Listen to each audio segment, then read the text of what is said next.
बिस्मिल्लाहिर्रहमानिर्रहीम। मेरे बुजुर्ग, मेरे बड़े हज़रात जो डायस पे तशरीफ़ फरमा हैं और मेहमान और ये बच्चे, मुझे 2 मिनट कहने के लिए कहा गया है। तो बातें तो कोई 2 मिनट की होती नहीं, लेकिन फिर भी मेरी किस्मत है कि मैं उलमा के सामने अपने 2 मिनट देने के लिए अल्लाह ने कबूल फरमाया। असल बात यह है कि मैंने एक मरतबा हमारे मोहतरम गुलाम मोहम्मद मस्तानी साहब के ख़ास तौर से अच्छे से मिलने के लिए लातूर में गया था, कोई काम भी था। उन्होंने मुझसे कहा कि खबर लगी उनको कि मैं आया, तो उन्होंने मुझसे कहा कि भाई मेरी तबीयत ख़राब नहीं है, मुझे 2-4 उल्टियाँ वगैरह हो गई है, तो हाजी साहब से कहिए कि वो सुबह फजर के बाद मिले।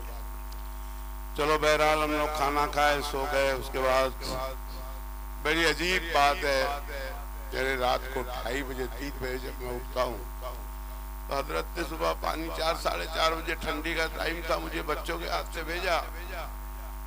लेकिन मैंने देखा कि 3 बजे हमारे बुजुर्ग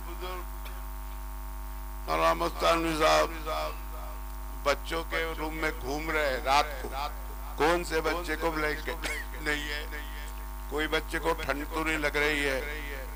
इतनी तबीयत खराब होने के बाद मेरा दिल कहा कि नहीं, मैंने दुनिया के सारे काम छोड़ना चाहिए, दावत का काम तो है लेकिन जुड़ना इनके साथ चाहिए। उसके बाद अब मैं इधर जुड़ा। जब मैंने उनकी चीज को यहाँ देखा इस जगह पर, तो मुझे कुछ अजीब सा लगा। अभी की बात है, कुछ दिन पहले की, कि अल्लाह ताला उनकी जिंदगी में खूब बरकत दे कि वो हॉस्पिटल में है और बीमारी में है, परेशानी में, मगर उनको अपनी फिक्र नहीं है। एक बेटा उनके पास है, दूसरा बेटा निकल गया मदारी से दावत के काम के लिए। वो पूछ रहे बेटा तुम पहुंच गए कि नहीं पहुंच गए। ये नहीं देख रहे कि मेरी तबीयत कैसी है, उम्मत का क्या होगा। पलट के ये पूछते हैं उम्मत का क्या होगा। मैं यहाँ पर बात ये करने आया हूँ कि उसके बाद मैंने यहाँ देखा,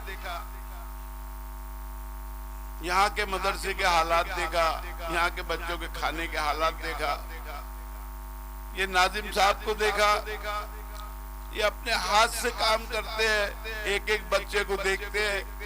यहाँ के लोग भी यही नज़म पे चलते हैं। मगर मेरे साथ आए हुए जितने मेहमान हैं, अल्लाह ताला ने उन लोगों को यहाँ ऐसे ही नहीं जोड़ा है। अल्लाह जोड़ देता है। जिंदगी में एक वक्त आता है हमारे पास, हम चाहे तो उसको अच्छे से ले या उससे कद्र न करे, फिर हम को दोबारा वो वक्त नहीं मिलता।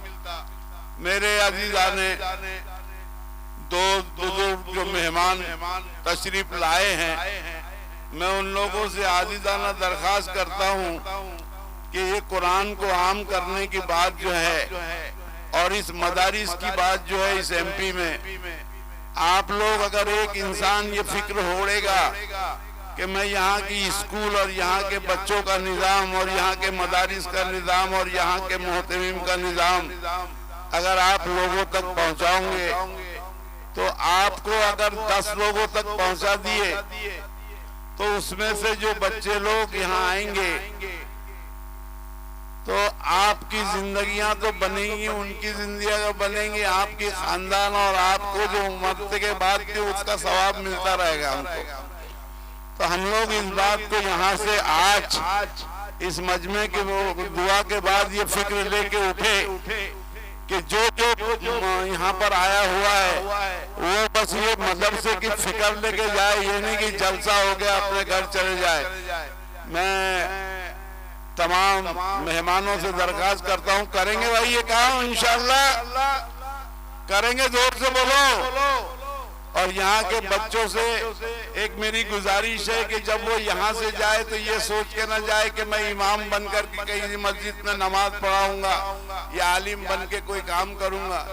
वो तो आपको करना ही है, लेकिन ये सोच के करो कि सारी दुनिया में मैं कुरान को आम करूंगा और नबी पाक सल्लल्लाहु अलैहि वसल्लम की सुन्नत को आम करूंगा।